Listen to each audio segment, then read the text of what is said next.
Hey friends, I want to talk briefly about heaven. And the reason why I want to talk about this is because I think that sometimes we have the wrong idea about heaven. Maybe we get it from pop culture, or maybe we're taught it, or maybe it's a misunderstanding of the Bible. But let me give you the best we've got theologically on heaven. First off, heaven is probably not the best way to describe it if we're talking very technically, because we're talking about the new earth. God is going to create a new earth, and heaven will be on the new earth. Technically, heaven is the place where God resides.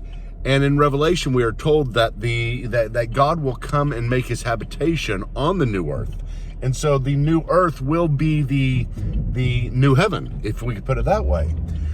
And another thing is that a lot of the things that we think about heaven that maybe excite us at first and maybe confuse us later on about what it's going to be like, and who we're going to know, and who we're going to be with, and what time is going to be like. Time is a big one, and I want to focus on that for a moment because I think it can guide the rest of our discussion. But the question is, will there be time in heaven? And I've come across more people that believe that there won't be time in heaven, that heaven will be timeless, than who believe that there will be time in heaven. Now, you must understand that time is simply a measurement. It is a measurement of movement. It is a concept. It is something that doesn't exist in and of itself. It only exists because other things exist, space and matter. Space and matter move, and therefore time is calculated. But in order for time not to exist, there's a couple of things. Number one, if time did not exist, there would be no movement. So we're saying in heaven we're not doing anything. We're not moving from place to place. We're static. We're just sitting in one place the entire time, and there's no movement of anything around us. And that's simply not true. We know that we're going to be doing things in heaven. We know that there's going to be activity in heaven.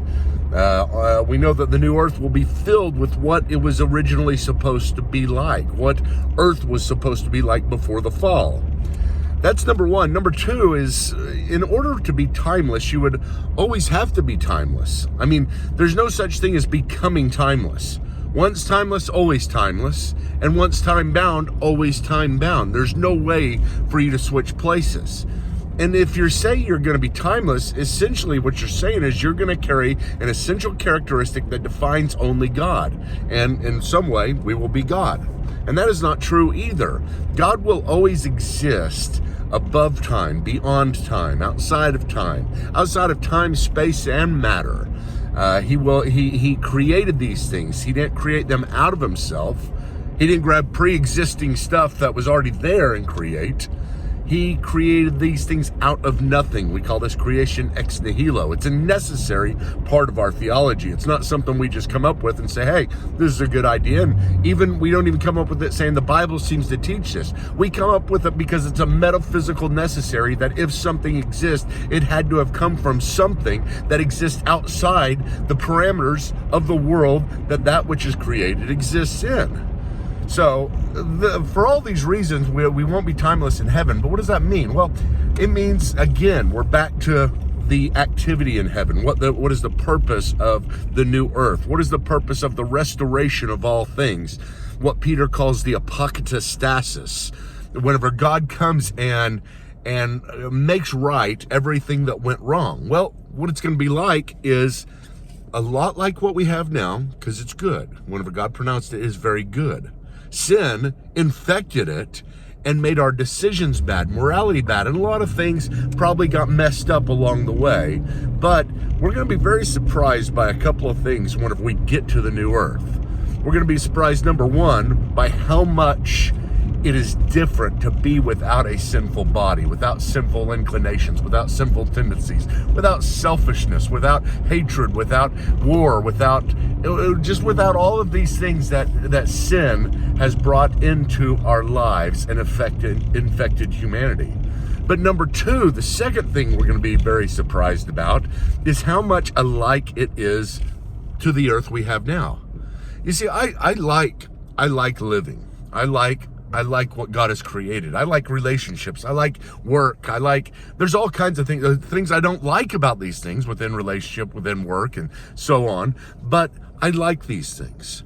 I like to be able to move. I like to have a body. I like gravity. I like the space. I like everything and the way God has created. It's wonderful. And God said it was very good. In the new earth, on the new earth, it is going to be very much alike what we have right now. We won't be flying. We won't be walking through walls.